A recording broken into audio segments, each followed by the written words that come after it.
Good morning, everybody, and welcome to Coffee and Football presented by Adam Lowy and the Lowy Law Firm. I'm your host, Blake Monroe, where I'm joined each and every day by Bobby Burton and Jerry Hamilton. Be sure to tell us where you're checking in from, what you're drinking, get your questions in. It's also Hump Day with Tony Heels. We'll have him on here in 10, 15 minutes or so. But first, guys, let's talk about what we opened with, yesterday and the day before, the coaching search when it comes to running back coaching, more specifically. But what is the latest there? Yeah, so but I got to start off with something else because we haven't started off on this show with Bill self-talk ever, but every Manscaped in Utah got sold and used last night. Bill Self left the state without a hair on his body. Whoa, was that ugly. My God. What was the final score there? 91-57. Kansas fans are losing their minds. Y'all come on in and talk about it, Kansas fans. We'll help you through it. 34 points to BYU. Really? They lost by 34. I saw a tweet that said, "This is what happens when we all can pay our players now." And they lost to Utah this past. It's been rough. Yeah, that's like I said, they're out of Manscaped products in the state of Utah. All right. They were all used on Bill Self and the Jayhawks. All right. So running back coaching search, we're still waiting. Benji, that's funny. We're still waiting, obviously, on Sark to make his hire. We will see which way this goes. We talked about yesterday, a lot of guys have wanted in on this job. A lot of guys have wanted in on this job from some blue blood schools that haven't been made public, right, Bobby? But there's a lot of interest, obviously, in this Texas job. We know E.J. Barthel at Nebraska. News came out yesterday. He's expected to get a big raise at Nebraska. Norval McKenzie went and offered Javian Osborne yesterday at Georgia Tech, which we just have to make note of. Because obviously Norval McKenzie is being seriously considered. We have said that. And it's going to be interesting to see, Bobby, what Sark does, how quickly he makes a move here, because so many guys have tried to get in on this job that it's pretty interesting behind the scenes. You're looking at Norval McKenzie, the running back coach at Georgia Tech, and his resume there on the screen that Blake has put up for us. My take on it is the same that it's been the whole time. Sark's going to do what Sark wants to do and on his own time frame. He is notorious for going off the beaten path for assistants.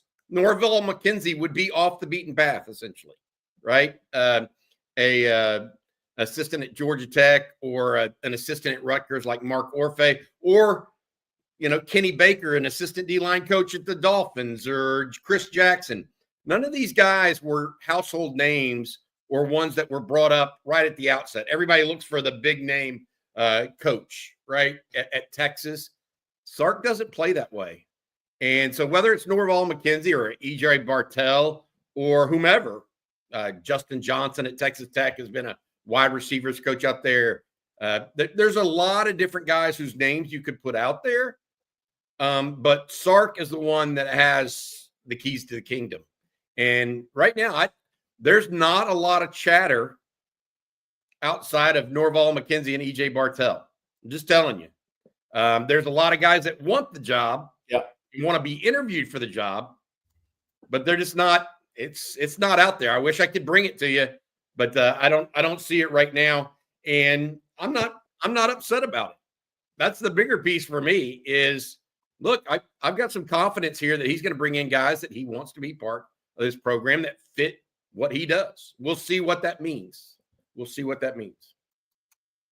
All right, before we talk recruiting, Bobby, I'm going to let you tell everyone out there about the good folks at Adam Lowy and the Lowy Law Firm. Yeah, absolutely. Thank you to Adam and his group for sponsoring On Texas Football, Coffee and Football. Reach out to the Lowy Law Firm at lowylawfirm.com if you've been injured in a car wreck, truck wreck, automobile accident of any kind. They've got more than 20 years of experience, and they give you a free, no strings attached consultation. That's a free consultation to see if you might be due some level of compensation. Again, loweylawfirm.com. They're in Austin, but they travel around the state, etc. Loweylawfirm.com. Thank you, Adam. I don't know if he's giving out tickets this week, though, to basketball game. There's only one basketball game, but it's out in South Carolina. So I'm sure he's going to come back next week and give those away. But thank you again to Adam Lowy and the Lowy Law Firm. Definitely. Well, as I said, guys, let's talk a little recruiting here. Official visits obviously being set up, lots of new offers, all that good stuff. What's the latest there, Jerry? Yeah, so I'm going to put out a story on TexasFootball.com after we get done here. I've got half of it put together. It takes a little long. It takes a little while to put this one together. There have been 22 new offers that have gone out since the coaches hit the road after the semifinal loss. 22. 21 of those in January. Obviously, Titan Davis. Texas goes back in and offers February 13th, flew under the radar a little bit. Titan Davis, an edge out of DeSmet High School in St. Louis. Obviously, Ryan Wingo from St. Louis. Texas offered one of the telling things, which will kind of be illustrated in what I'm going to put out on TexasFootball.com, how many edge prospects Texas offered in January. That's pretty telling for what they feel, maybe how hard they're going to push some in-state guys or not push some in-state guys.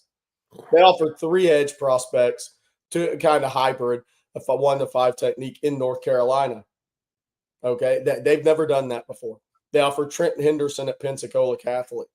Never offered a kid in Pensacola like that before at edge.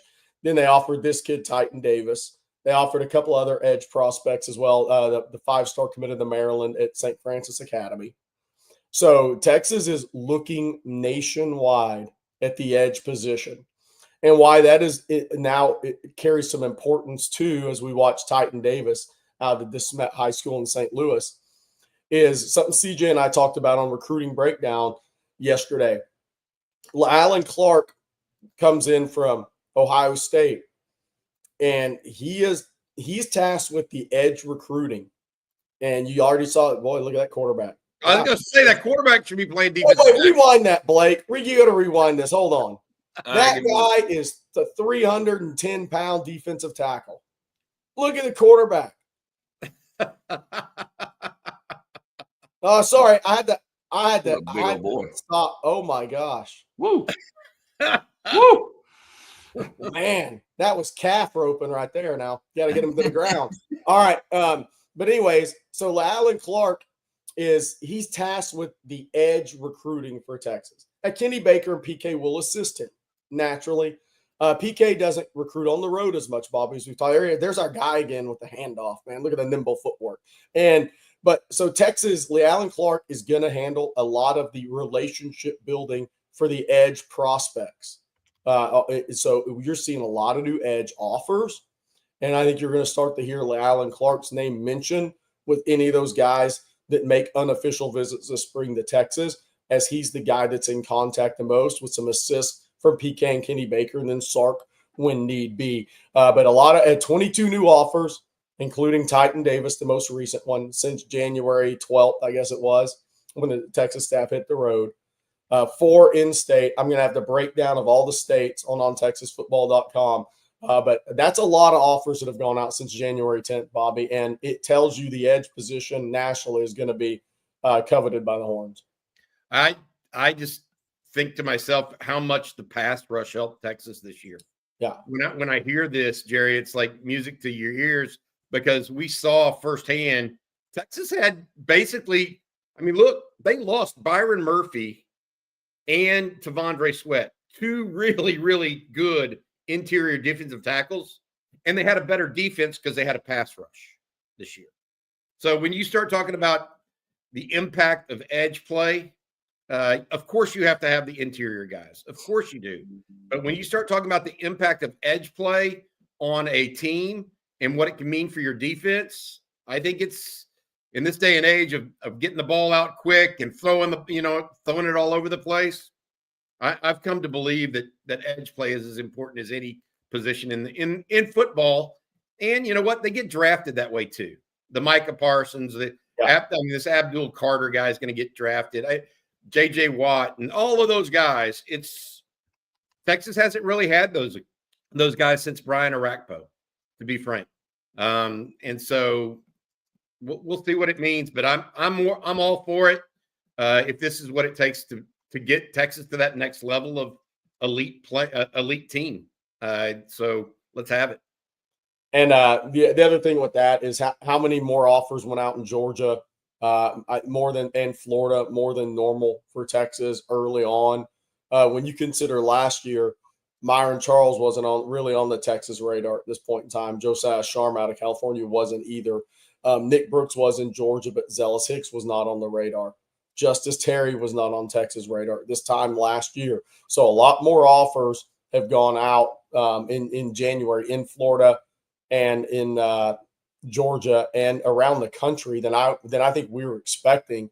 And it's really centered on, 4 offers in North Carolina has never happened before. So it's interesting to see how they're expanding their footprint east more so. And I think it has to do because North Carolina has so many good D linemen in that class in 2026. But it's interesting to see. As far as official visits, 24 confirmed official visitors. That list is on ontexasfootball.com. Obviously, we had Caden Dixon-White added to that yesterday. We talked about that on the show. It'll be interesting to see when some of that process may slow down a little bit until the defensive backs coaching positions are settled with some of the safeties for official visits and corners for official visits. That could slow it a little bit as far as scheduling official visits. But we think Aaron Bradshaw's of the world, Donovan Webb's of the world, some of those safeties, obviously Chase Calicut, they will all make official visits to Texas. Some kids just haven't locked in their dates yet. Good stuff for sure. All right, Bobby, one of the things that you posted over on TexasFootball.com this morning, we were asked yesterday about undrafted free agents when it comes to the Longhorns and the NFL. And you did a little research that I think people are going to find interesting. I was going to let you talk about that. Yeah, absolutely. So Texas has 8 current players on active NFL rosters who were undrafted free agents. So that means Cameron Dicker, Justin Tucker, Malcolm Roach, PJ Locke, Brendan Schooler, Calvin Anderson. I'm missing a couple there, but 8 in all. Little Jordan Humphrey, PJ Locke, those guys. There's 8 total former Texas players that are currently on NFL rosters that went undrafted, completely undrafted. The interesting thing to me here is I looked up some peer schools to see how Texas relates to those other schools in number of undrafted free agents. Listen to this, guys. A&M, 3 undrafted free agents. Okay.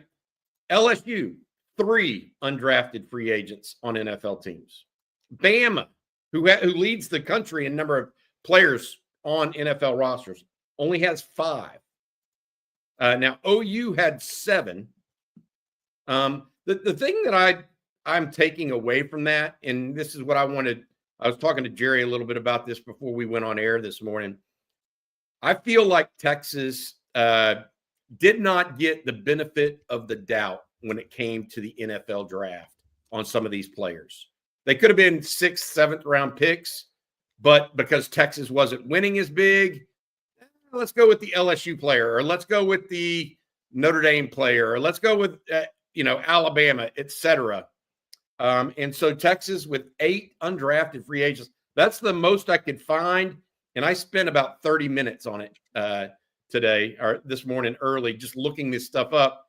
I feel like, I want to ask Tony Hills about this a little bit as we bring him in here. What is it that caused Texas to be underdrafted, for lack of a better term? Was it because the team wasn't that good? Was it because, hey, if the team's not that good, maybe you're overreaching in your responsibilities and you end up not looking as good on film? What is it about that caused Texas, I think, to be undervalued in the NFL draft? It's worth considering. Yeah. And speaking of Tony Hills, I think he is ready to go. It's Hump Day with Hills, so we're going to bring him in. Tony, good morning to you. Hey, man, you got darn right it's Hump Day with Hills. Baby, what's going on, OTF? We here now, man. Listen, I went to bed after midnight just so that it could be the next day. That's how excited I was about getting on this show, man. Shout out to all the people watching today, man. Let's jump into this thing. Blake, appreciate you taking your Christmas tree down in February, my brother. I was wondering about you. Man. It's a new month. Let's get it. Hey, I want year-round Christmas for Blake, though, is what I want. hey, Tony, we were just talking about this before you came on.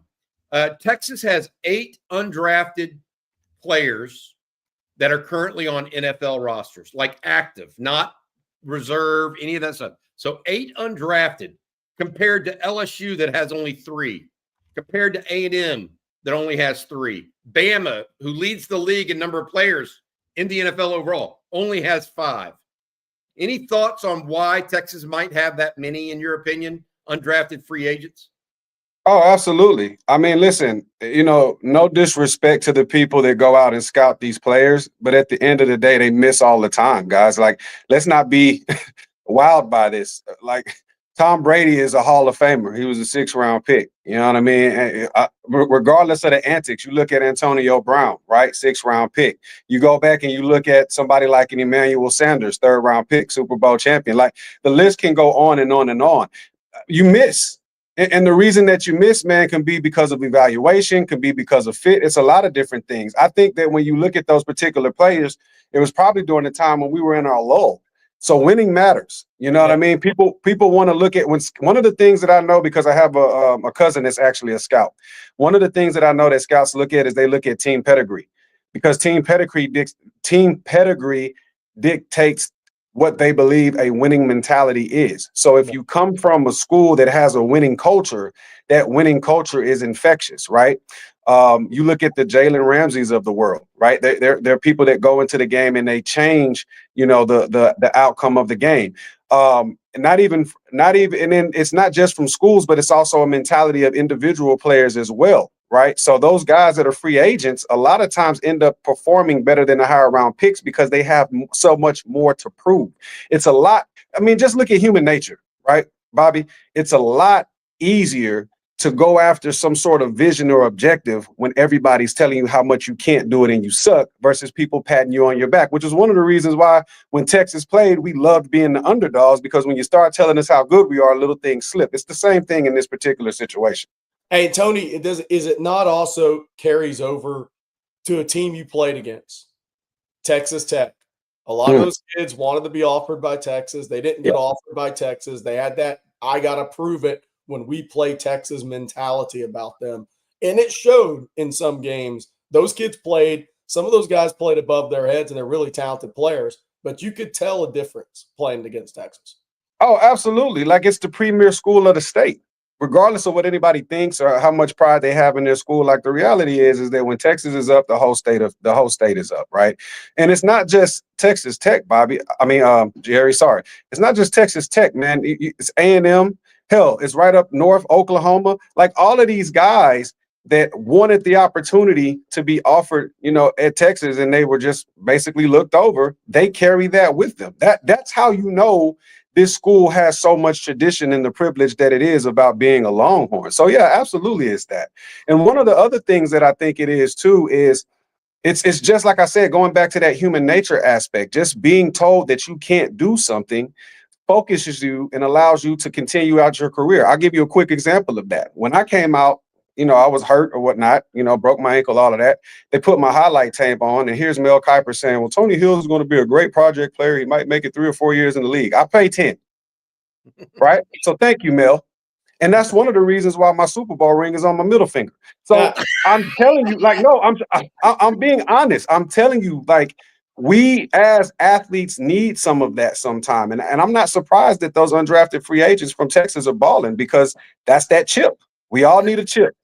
Not Dorito. We have reached peak OTF. The one line I can never use in my life is, that's why my Super Bowl ring's on my middle finger. Yeah. Listen, we've reached the peak. Now it's kind of go downhill from here. Listen, and it's not a flex, but what it was something for me to basically say, you know what? And I want this to be a message of life. Nobody dictates your outcome but you. I don't care what anybody says.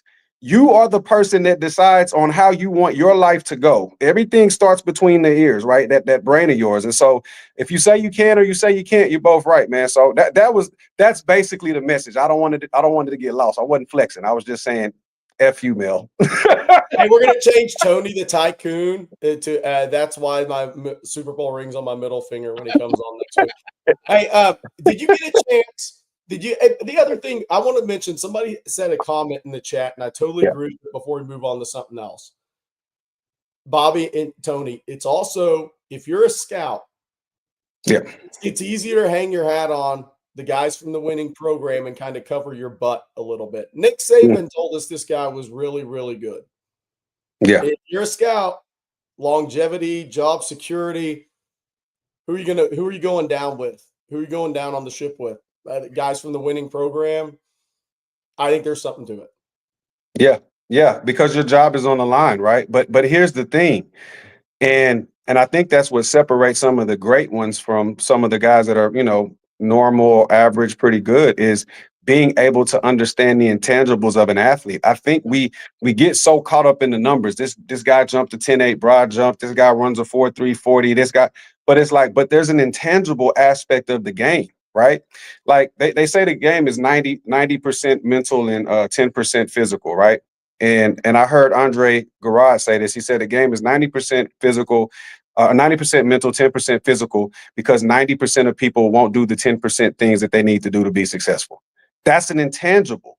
So just because this guy comes from a great school, that's great. He could have been in a great system, but how does his work? That's why they reached back and went to my elementary school teachers, Jerry, to get character. So did we before he brought you on, to be clear. We just had to double check. That's why this is the #1 show on YouTube right now, because we do the work, right? We do the work. But I'm telling you, like, that type of digging on individuals is what separates a lot of these scouts. So you're right, their job is on the line, but I mean, at the end of the day, if it's going to be on the line, let it be on the line, not because this guy comes from a great school, so surely he's going to be the guy. Let it be because you put the work in, you dug deep, and you went with your feeling. And if it doesn't pan out, you can live with that because you did everything you were supposed to do. But if you're just going based off of what other people are saying, I mean, listen, it's you still end up in the same boat, but you didn't really put the work in to get it. I have a question for you, Tony. Rod, Jerry, myself, CJ, Jeff Howe, we were all talking yesterday, and we're going through position by position breakdowns right now. We've done the quarterbacks, the tight ends, we're doing all these different positions, right? We came to the offensive line yesterday, and we were talking internally and trying to figure out how we wanted to approach this. There are a lot of moving pieces this year and a lot of uncertainty, and that's natural. Texas loses 4 starters, right?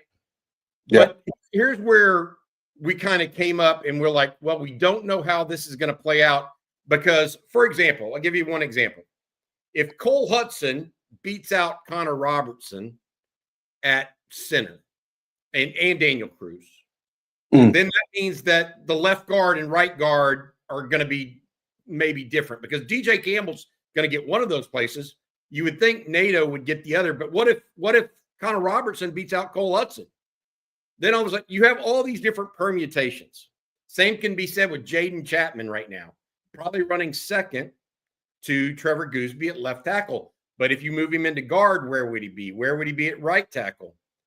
All of that is going on right now, and this is a big spring for Texas in that regard.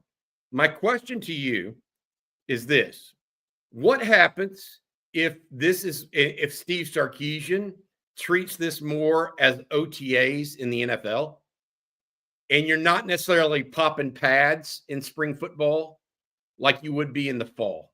So you're getting guys that are they can get pretty aggressive, but you don't actually see them move people. You know what I mean by that? Yeah. How does a coach in the NFL decide that? Do they wait to fall camp whenever they really put on the pads and get after it?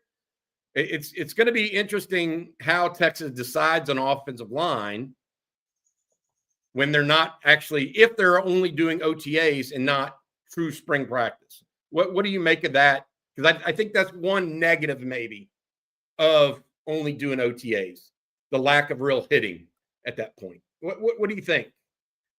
Yeah, no, that's a great question, Bobby. I love it. So here's the theory behind it. If Sark is moving the way that they move professionally in the NFL, then you're going to look at, okay, let's go back. There's a way, there was an old way of doing things. So now Sark has to adjust because of the extension of the season, right?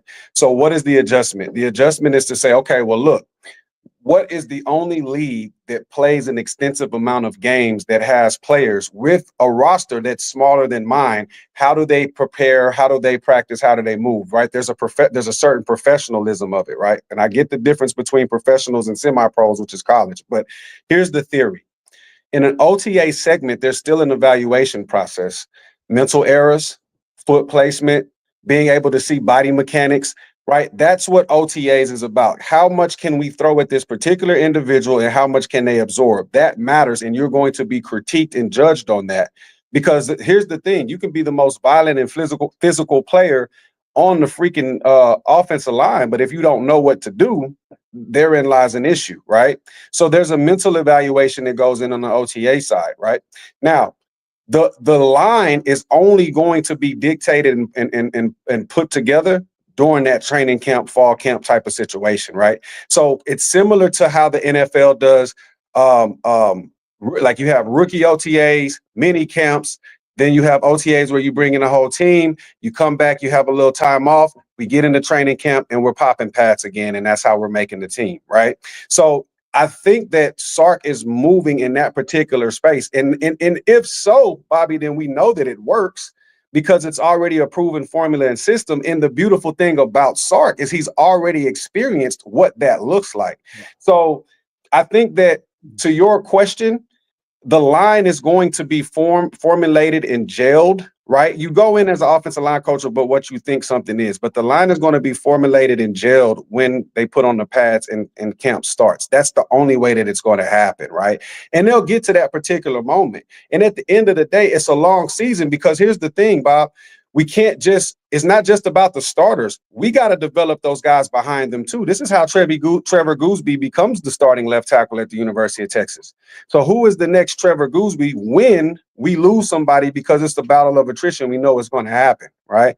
And so I think that if that answers the question, I think that he's looking at it from a standpoint of how do we preserve players, but then still do the work for their particular players that is more mental than physical because of how long the season is going to be. And that's a tricky balance. You can only get good at football by playing football, but you got to be able to find that balance of how do you preserve the body. And I think he's going to do a good job with that. If they go to OTAs, then, and from what I'm hearing you say is correct, if they go to OTAs, strict OTAs and not popping pads, a lot of people thought we would know what they're going to do on offense, on the offensive line by the end of spring.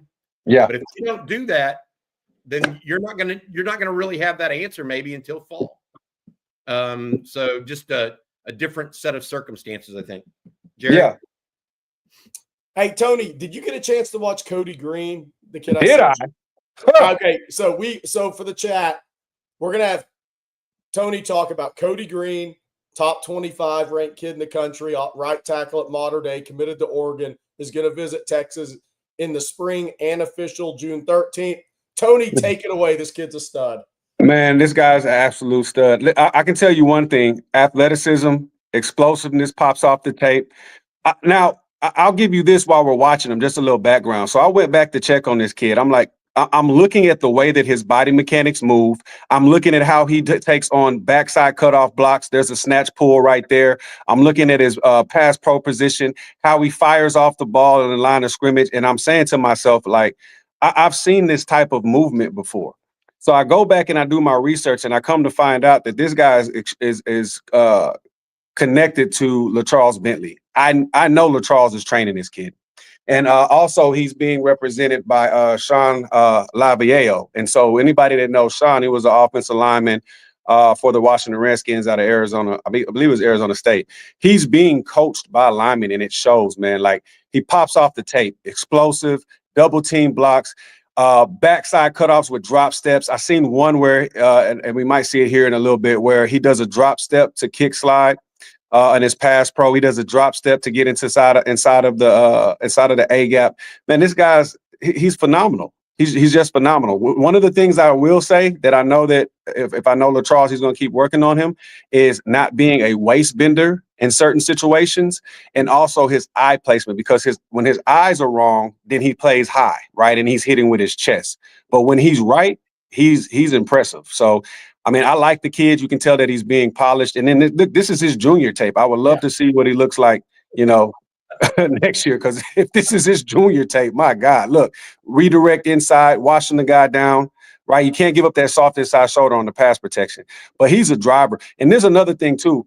He enjoys contact, right? When you look, when I'm evaluating offensive linemen, I'm trying to see like, okay, you can come across some guys that are athletic, but do they really get there with bad intentions, or are they just trying to do their job? This guy gets there with bad intention. He's trying to put you in the ground every single time. There he goes. And he runs his feet on contact.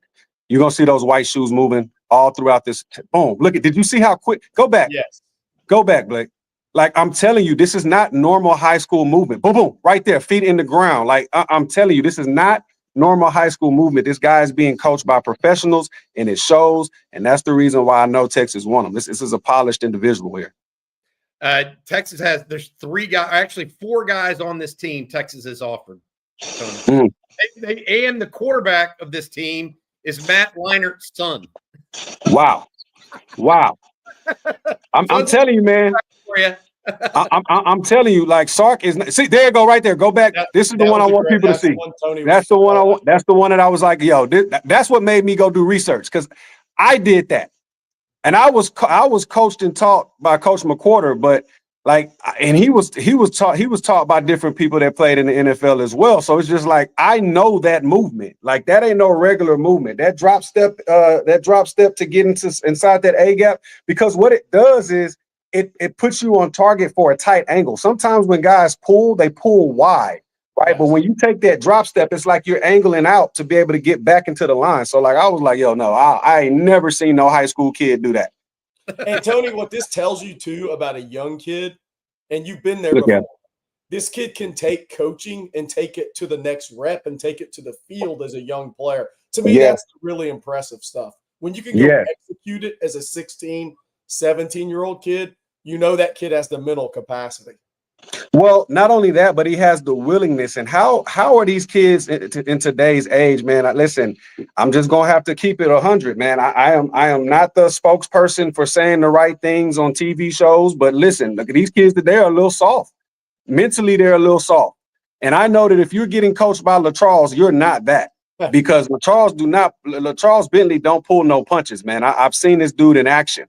So it's good to see that he's not only taking coaching, but I know the way that he's being coached and the way that he's being talked to about being violent, like, it jumps off the tape. Everything about him, look, right there, getting his hips underneath. If you go back to that, I'm gonna show you some power. Go back to that last play, Blake, where he's at the right tackle. Yeah. Let's see, right there. Let's see. Stop it right there. Not that one. Yes, the next play. I want to show you guys some power. We'll let the tape run, because let it play, because it's going to come up. I just want you guys to see what I'm saying when I say this guy has pop. This play. Right one. This one. Did you see that guy get off he picked this dude up off the ground. Like, I need you guys to understand that guy doesn't want to go in the air. Right. He's training and doing everything in his power to hold that point, and he's being taken to wherever this guy Cody wants to take him.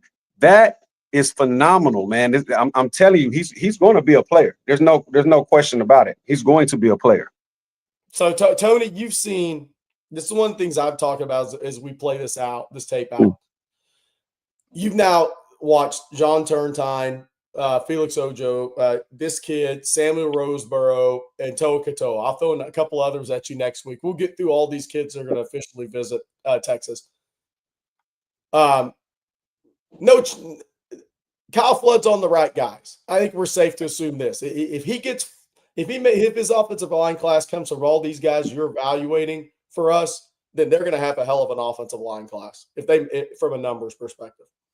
Well, what it is we got to realize that Kyle was on that next level too. So he understands what it takes. Like they're tied at the hip, Kyle and Sark, right? Like Sark cannot do all of this fancy stuff unless he has the protection to be able to do that. So because of that, then we know the type of individuals that fit our system. And not only the tangible aspect of these guys, but the intangible, because all of the guys you mentioned, right? The Sams, the Turntines, this guy here, so on and so forth, they all come from the same pedigree. They're violent players with a physicality about them, and they want to finish their opponent. That is the MO of a flood offensive lineman. And here's the thing.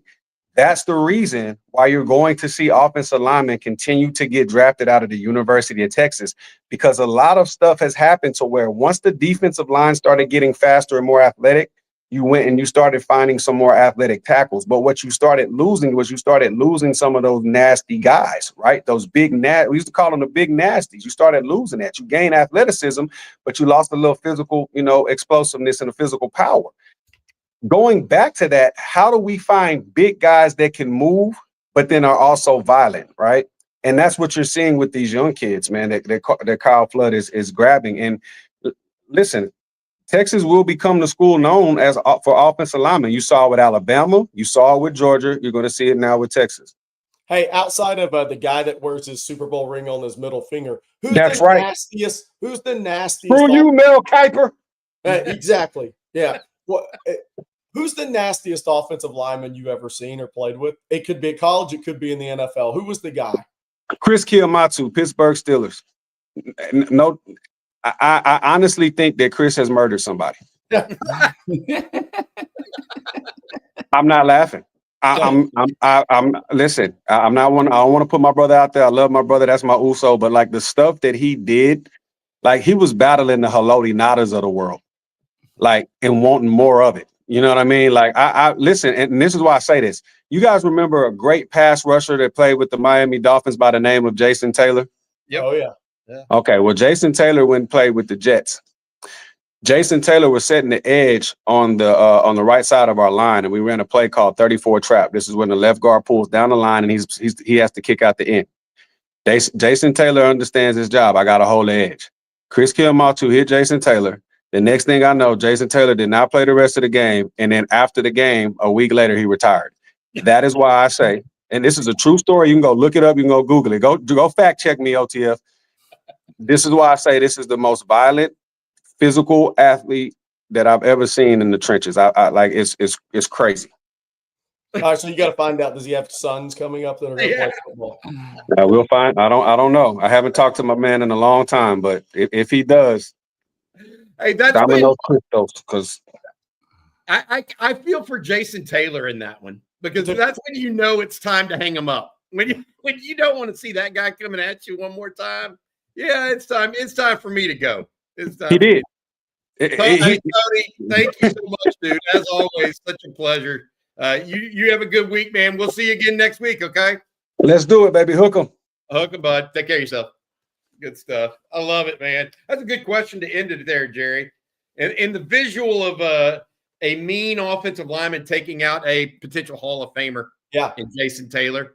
Good stuff there as well. That's right. And speaking of good stuff, Jerry, it's time for you to let everyone out there know about Joy Mode. Oh, we're going to the joy, the good stuff. Here it is, guys. Here it is. This is the packet that you may need. I'm not saying you do need. You may need. Let's just say this. Say goodbye to weak erections with Joy Mode Sexual Performance Booster. This all-natural supplement is designed to enhance blood flow, giving you a firmer, more reliable erection. But Joy Mode isn't just about better sex. Daily use supports healthier blood vessels. Sounds good. Boosts heart health. Who doesn't want a healthy ticker? And enhances your athletic performance. We're all going to dunk on the Kansas Jayhawks. Expertly formulated and backed by science, it's proven to improve erectile function by 50% in just 60 days. Sounds like a winner. Simply mix a pack with water and feel the effects within 45 minutes. Take control with Joy Mode. Get a boost anytime, anywhere, and never miss a beat, period. Joy Mode features just 4 simple, proven ingredients. Unlike prescription options that involve doctor visits and managing refills, all those pill bottles everywhere scattered, falling on the ground, Joy Mode provides a straightforward, effective solution.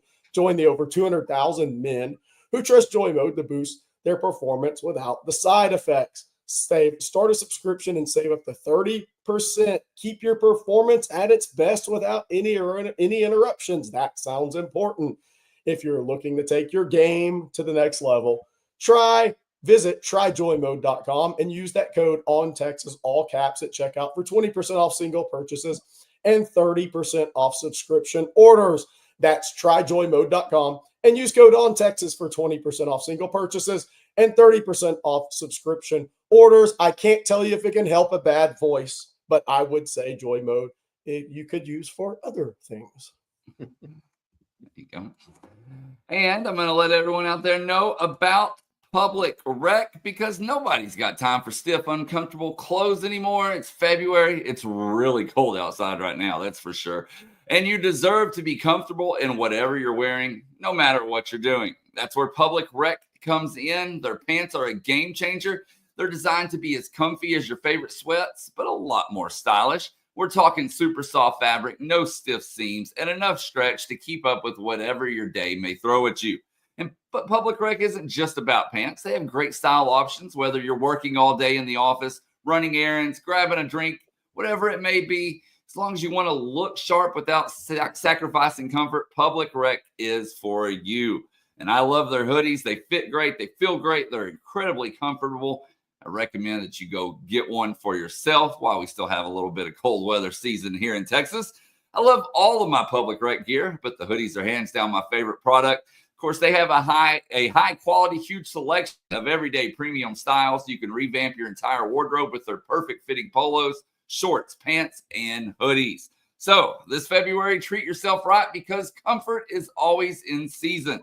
Upgrade to Public Rec and feel the difference. And for a limited time, you can get 20% off your entire order at Public Rec by using code ONTexas at checkout.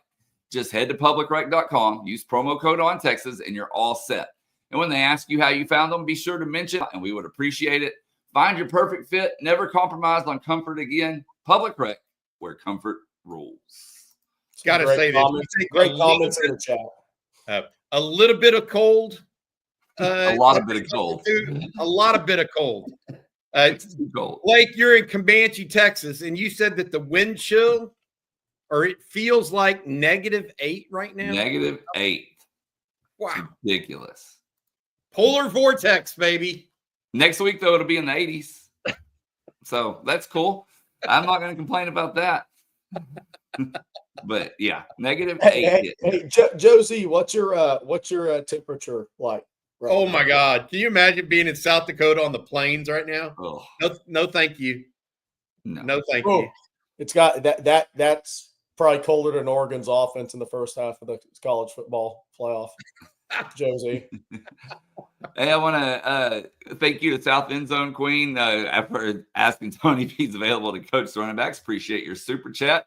Along with Jack, I put yours up as well. He says, I pray that one day, every day, is a hump day. So thank you, Jack. And then one from Miracle Martinez. Christmas doesn't end until the feast of the presentation of Jesus in the temple on February the 2nd. Hook 'em here for Blake. Praise the Lord. Hook 'em horns. Thank you, Miracle Martinez, for the super chat as well. Christmas tree went down a long time ago. Your wife was pretty on that. It was like the day after she was there. Hey, NFL.com came out with the new mock draft, guys. We haven't looked at these in a while here, and this was released yesterday from Jeremiah Smith. He has Kelvin Banks going number 10 overall to the Bears, which we've seen pretty much in almost every one that we've looked at right here on Coffee and Football. And then Jahdae Barron, 17 to the Bengals, and then follows that up with the third and final Longhorn pick in the first round, Matthew Golden to the Buffalo Bills. You know, this kind of follows there is a consensus that builds, right, Jerry? And I think this is the pre-combine consensus. Texas has 3 first-rounders, according to the pre-combine consensus. What will it be after the combine, though, Jerry? What happens if, I don't know, Cam Williams goes out there and does something crazy, right? What happens if Jahdae Barron doesn't run as well as expected? Who else might jump into the first round for Texas or the second or third round. We mentioned yesterday, Texas Pro Day is going to be March 26th. Yep. The combine starts next week? Is that correct? NFL combine. CJ Vogel will be going up there for us, checking on the Texas players. So we'll be having him come in and join us a couple mornings next week, I believe, or week after next. I can't even remember. I'm losing my time right now. Long story short, we're going to be trying to cover that because there's 14 Texas players going to the NFL combine. That's a record, by the way, for the University of Texas. Absolute record, just tremendous stuff. Happy for Texas. I wanted to ask Tony, by the way, Jerry, about the 4 offensive linemen at once going to the combine. And maybe that's something we ask him about next week when we get him back on, because that's a big number for any team. I know he's probably proud of that, and get his take on it. Yeah, and my thought is Caleb Williams, please do not give our left tackle fingernail polish if he gets drafted. Do not ruin our guy. Doesn't matter. Hey. Do not ruin our guy's mentality. The world takes all types, Jerry. Come on now.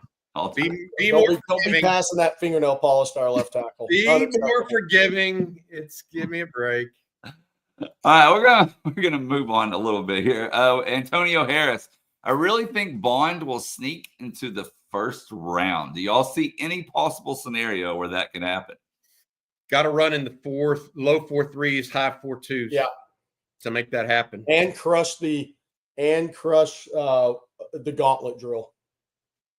Yeah, and I just think that.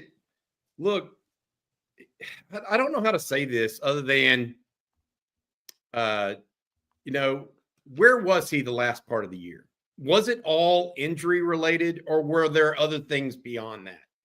Because he really went from being a focal point early in the year, Jerry, and getting Texas that quick outside screen game going in the run game to open up the inside. And then that just completely evaporated, I guess, with his injury. But was it just the injury, or was it something else? And I think that is lingering a little bit in folks' brain right now, in NFL teams' brain. Was that more than just an injury? Is that what we're going to get out of him when he's just nicked up a little bit and not ideal? So that's something that he's going to have to overcome. David Keith Williams, fair question. Be honest, fair question. And one other one here from AJJ says, is anyone not expected to participate in the pro day? As of right now, we haven't heard anything, but look, what they will likely do, and this is what happened last year, right, Jerry? They will stand on some of their previous numbers. Yeah. If they like their previous numbers, they won't relift and do 225 30 times. May not vertical again, all those things. Yeah. They will stand on them. They will likely do the workout drills, though, where they're just on air doing workout. Frankly, I think that's that workout drill was really impressive by Quinn Ewers last year. That's one of the reasons why I think Ryan Watts got picked last year. His workout in front of the Steelers, in front of half a dozen other scouts, just one man workout was tremendous. Yeah. And you could tell he poured everything he had into it. So I think those workouts can mean more for the players that are going to go 4 through 7 or undrafted, if that makes sense. And so could I see a Isaiah Bond or Matthew Golden not working out? Maybe. I doubt it if they've got Quinn Ewers throwing to them.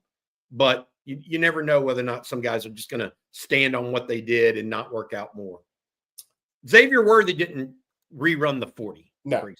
There was no reason to. I'm gonna hit some questions real quick, Blake, if you don't mind. Just some we're gonna call it speed recruiting dating real quick. All right. Living rent free in UT. What's the word on Amari Latimer? Is he still interested in Texas? I've not reached out to Amari Latimer. I will not do that until Texas has a running back coach in place, because it's just, you got to see who's hired first, because A kid could tell you one thing today, and it could be totally different depending on who's hired a week from now or 3 days from now or 4 hours from when I talk to him. So we'll wait until after Texas has their running back coach, and then we'll reach out to some of those guys and see who might be affected or not. That's underrated, by the way. All right, he's better now. All right, show me, King Me, I said, is Texas pursuing D lineman Vodney Cleveland? Hard or soft? Texas likes Vodney Cleveland quite a bit. Kenny Baker went to see him. They're working on getting him to campus in the spring and then for an official visit in the summer. So yes on that one. Where is he out of? Isn't he out of? He's out of Birmingham. Parker. He was teammates with, I thought, maybe the best pure football player on the interior D line in the country last year, Jordan Crawford, who signed with Auburn, who's an absolute stud. I think he might have started for Auburn as a freshman if he was there last year. And that's probably putting too much pressure on him, but Jordan Crawford has a chance to be really good. There's a little Casey Hampton in him. Dylan, Jerry, if you had to pick SEC or field to win the NCAA tournament, who are you taking? Duke, Iowa State, Houston, the only one I see other than the SEC group. I take the SEC.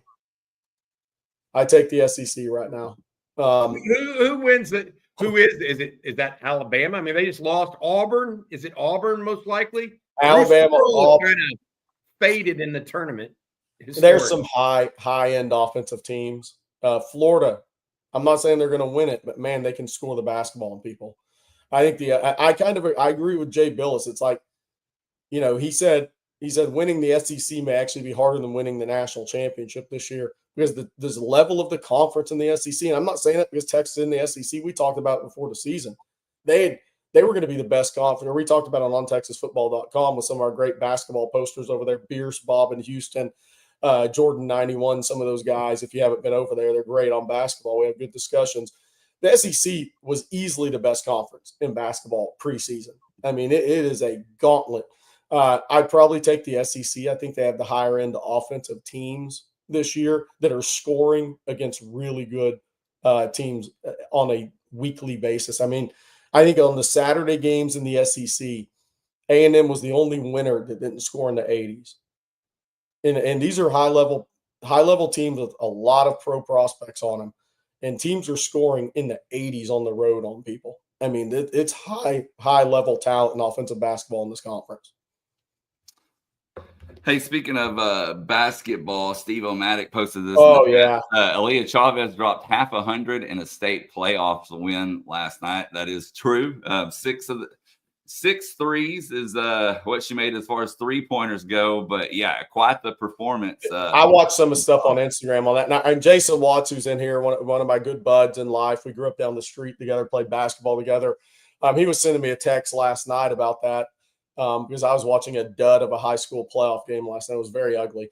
And Jason Watts was texting me saying she was on fire. She was lighting up whoever they were playing. And I guess they have a big game coming up against, is it Argyle maybe? Is that who they're going to play? I may have that team wrong, but the big game is coming up Friday for her. This is going to be the toughest game. I think they have to get by in this region or regional semis. To get the state, but she had 50 last night. And she did it normally when Aaliyah Chavez hits that 45-50 number. She normally makes 10, 11, 12 threes in a game. Like Steve O'Matic said, she made 6. She had a lot of mid-rangers. She had her floater game going, 8 to 12-foot bank shots. She kind of showed more of her offensive game last night outside of making 10 threes in a game, which she's done. A few times over her career. They face Argyle 1 p.m. Friday at Abilene Christian. There you go. That's gonna be a hell of a game.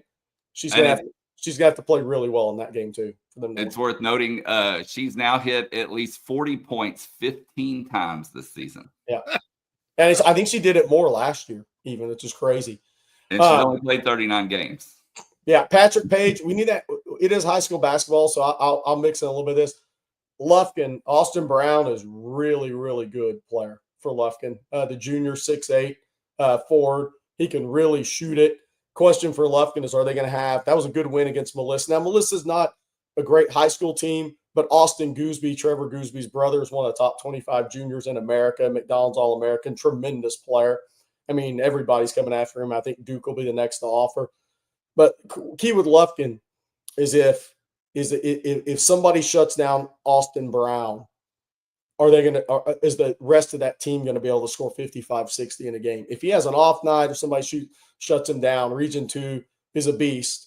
Are they going to have enough around him? Patrick Page, if you've watched them play, you may know better than I on that. But I mean, they're 35-2 now.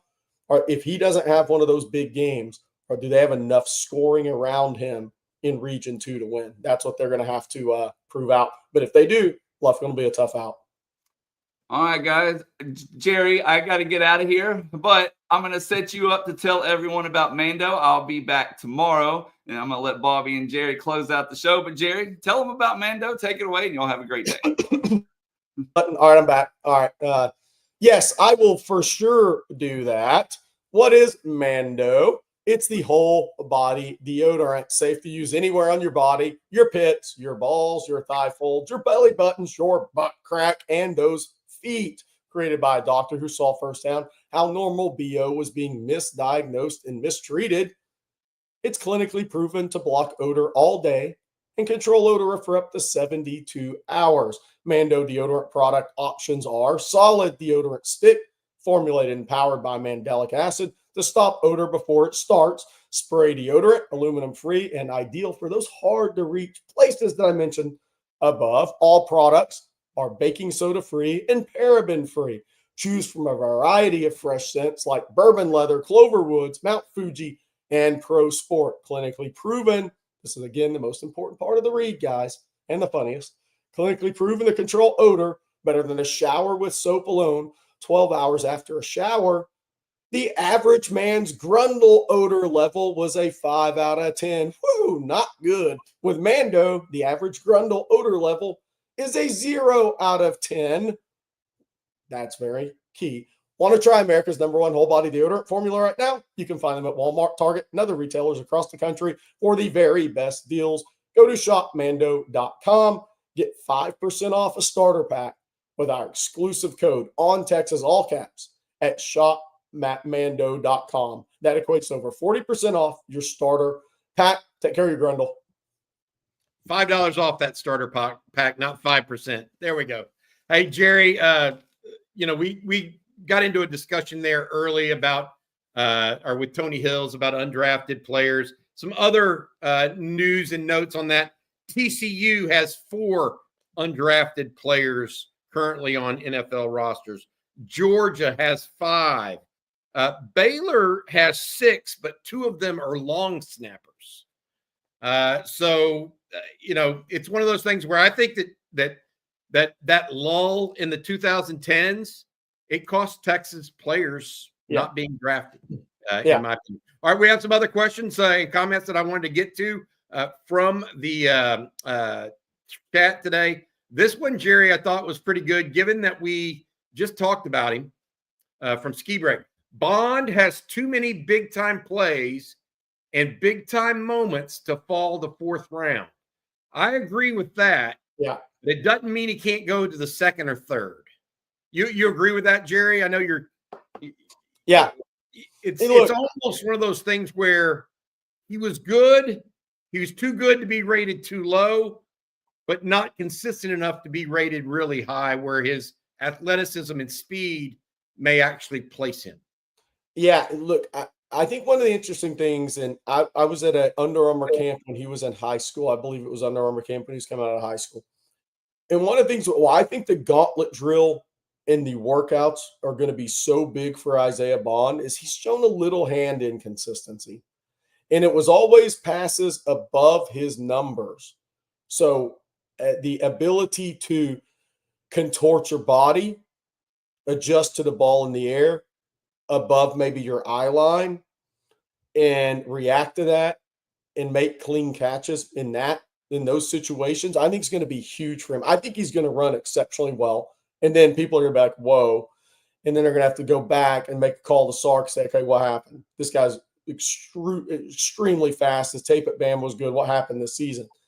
But I think it's that if he shows hand consistency in those areas, I think that plus a 4.28, 4.29, 4.3 flat, and the 40 could elevate him again, maybe not all the way to where he was early in the season when he was like a mid-first rounder on some mocks. All those things really change.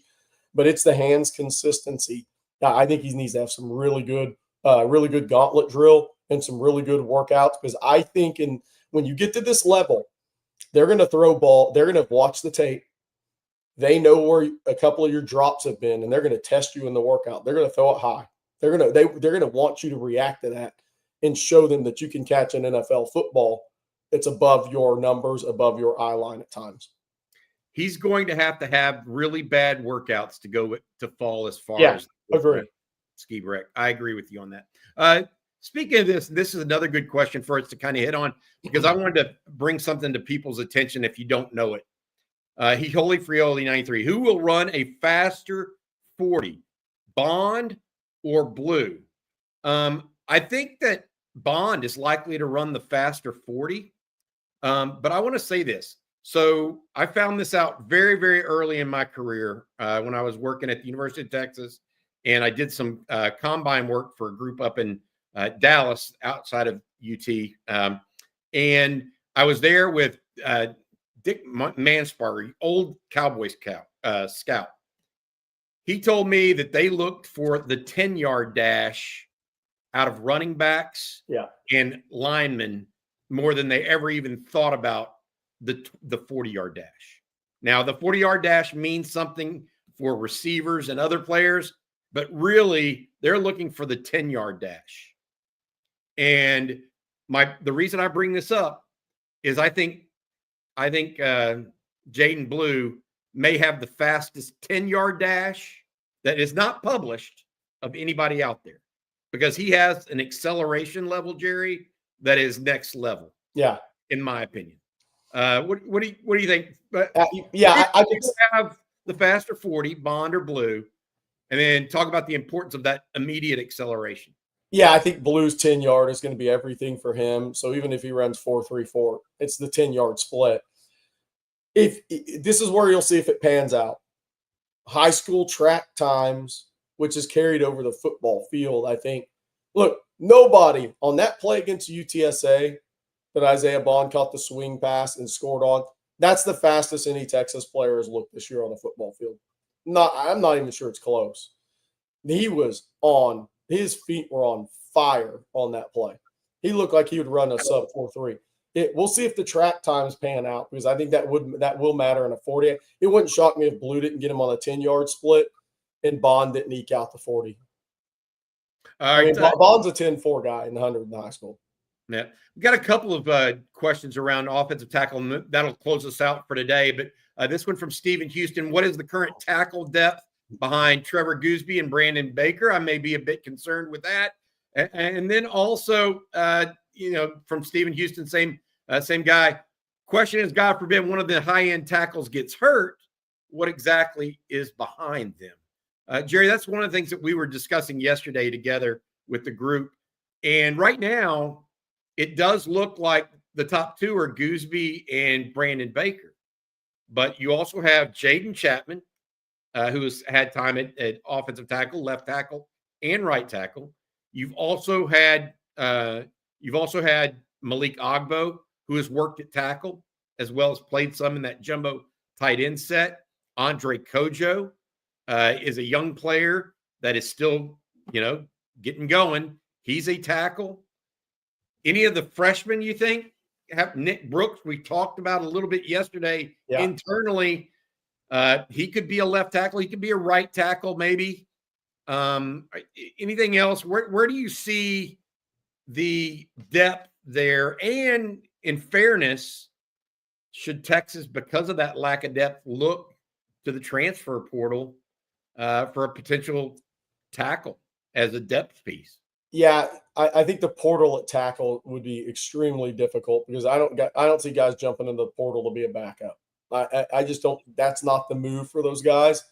I think Kojo. I think Brandon Baker's your number one at right tackle. I think Kojo. He's always been an interesting prospect, because he was 16 years and 11 months when he showed up at Texas. I mean, he was a very young senior, not just a young senior. He's a very young senior. He just turned 19.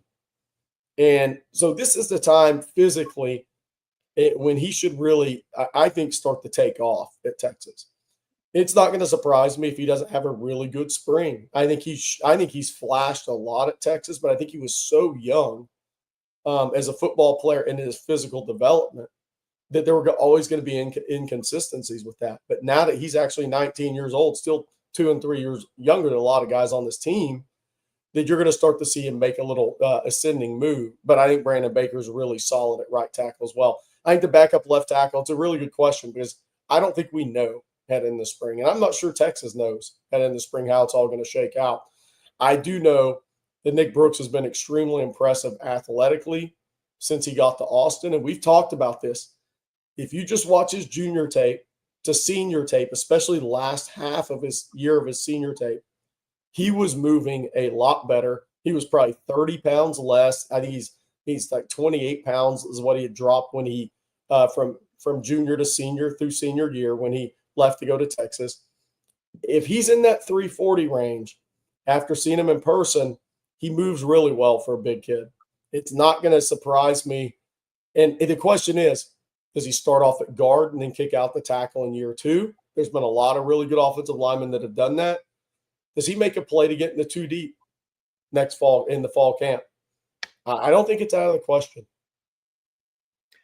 All right, Jerry, I agree with all this. One thing that you mentioned there is that not knowing, it goes back into what I talked about with Tony Hills or mentioned. Yeah. You're not going to know even after spring if you don't have contact periods, like true contact periods. We're not going to know what really works, I don't think, until after spring ball and they get into the fall. Now, maybe they don't need to know. And it's just going to be, we're going to have to be more up in the air about how we report on it.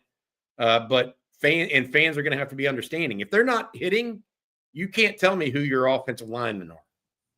Right? Now, you can tell me who the smartest ones are and who the ones have the best technique.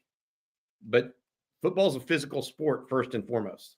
So we'll have to wait and see on that. All right, I have one more question I did want to get to and comment on, and this is kind of what I've been getting at in this episode of Coffee and Football. Living free, rent free in UT. Texas players will get the benefit of the doubt going forward. When fringe players will be 6th and 7th round picks instead of going undrafted. Yeah, that's my summation right now, and why one of the reasons why I think Texas had 14 players selected to go to the NFL Combine. Where Jordan Whittington? What round did Jordan Whittington go last year? 6th, I think. Yeah, to the Rams. If he was on a Texas team in the mid 2012 range, but undrafted free agent. Yeah, good point. Good point. All right, that'll do it for this morning's edition of Coffee and Football. I want to say thank you one last time to our friend Adam Lowy at the Lowy Law Firm. If you've been injured in a car wreck, truck wreck, automobile accident of any kind, make sure you give Adam and his firm a shout. LowyLawFirm.com. They give you a free, no strings attached consultation to see if you might be due compensation for your injuries in a car wreck or truck wreck. Jerry, we've got other stuff coming up today. Make sure you check us out on ontexasfootball.com. I've written an article. Jerry's got a whole list of things going on with the number of offers going out, etc., talking about recruiting. Jeff and CJ will be on there as well. And then, Jerry, me are going to do the state of the program later today as well. We got a lot of stuff in store for you here at On Texas Football. If y'all have any questions, give us a call. If you need anything, make sure you reach out to us at ontexasfootball@gmail.com. That's ontexasfootball@gmail.com. For Jerry Hamilton, I'm Bobby Burton. This has been Coffee and Football. Hook 'em, guys.